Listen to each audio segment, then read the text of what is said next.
Una de las cosas que más me emocionan es el recordar el día que aprendí que la Biblia nos enseña que no podemos amar a quien no conocemos.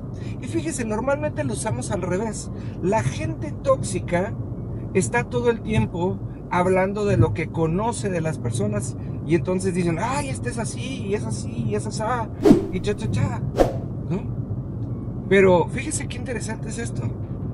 Proverbios 1, versículo 7 dice que el principio de la sabiduría es el temor a Dios. Y si nosotros partimos del principio de que el miedo es a lo desconocido, pero el temor es a lo conocido, podemos entender que el principio de la sabiduría es saber cómo Dios va a actuar, lo que va a hacer y lo que no va a hacer. Eso es el principio de la sabiduría. Y qué padre, porque entre más conocemos a Dios, más nos enamoramos de Él, porque más le conocemos. Amados, muy buenos días. Mire, hay algo que yo siempre le digo a la gente, y sobre todo cuando están a punto de casarse.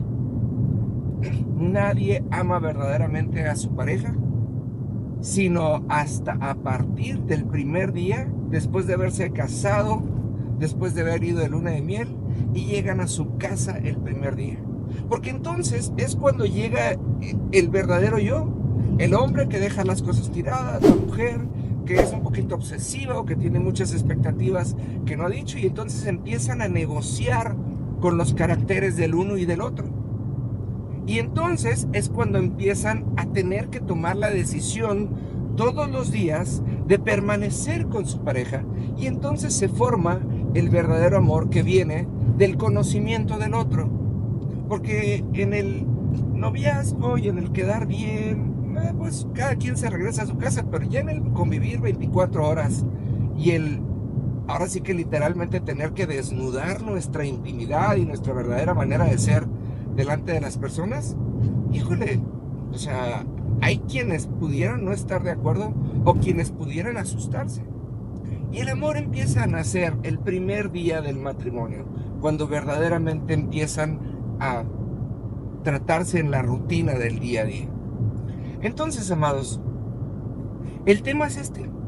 Usted y yo normalmente queremos tener una relación con un Dios que nos beneficia y que nos bendice y que nos da cosas buenas, sin embargo con el cual no queremos estar al 100% relacionados y con el cual no queremos tener una intimidad del día a día, porque se nos figura que es difícil o se nos figura que nos va a juzgar porque pues no somos tan buenas gentes o no tenemos el carácter que nosotros hubiéramos querido que todo mundo viera bien. Y pensamos que Dios nos va a descartar, que nos va a juzgar o qué sé yo, y nos da mucha flojera y no conocemos a Dios. Y el tema es que porque no conocemos a Dios, no lo amamos.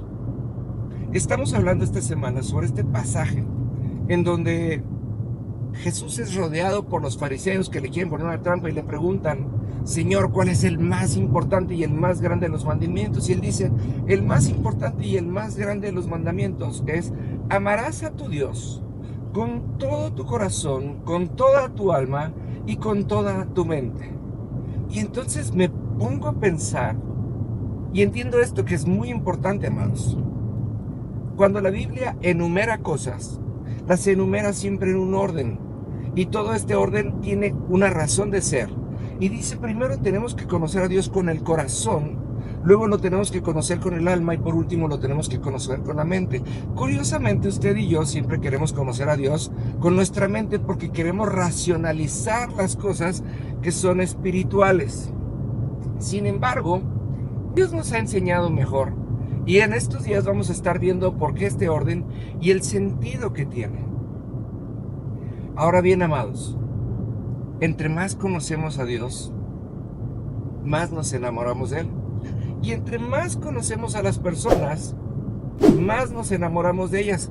Cuando entendemos sus motivos, cuando entendemos sus razones y cuando entendemos cómo funcionan. Cuando solamente las conocemos por sus acciones, podemos llegar a despreciar a alguien y podemos querer alejarnos y separarnos de alguien. Pero cuando conocemos sus razones, entonces sus razones se convierten en las nuestras.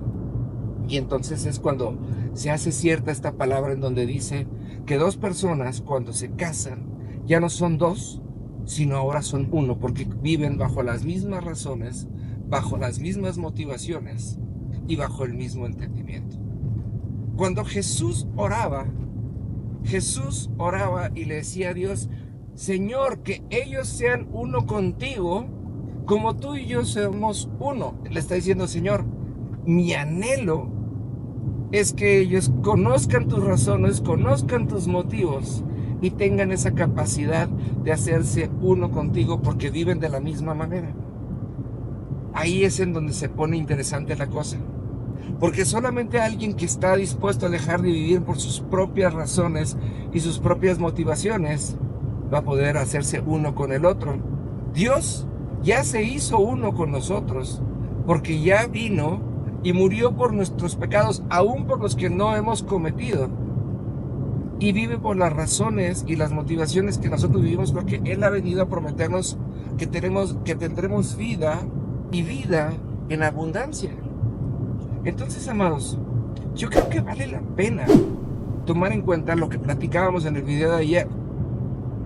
El hecho de que, número uno, el amar a Dios es un mandamiento. Entonces no podemos tener una relación con Dios a nuestra manera. Número dos, que el amar depende del conocer. Si no conocemos, no amamos. Y ahí es en donde las cosas cambian. Se lo voy a dejar de tarea. Nos vemos el día de mañana. Que Dios le bendiga.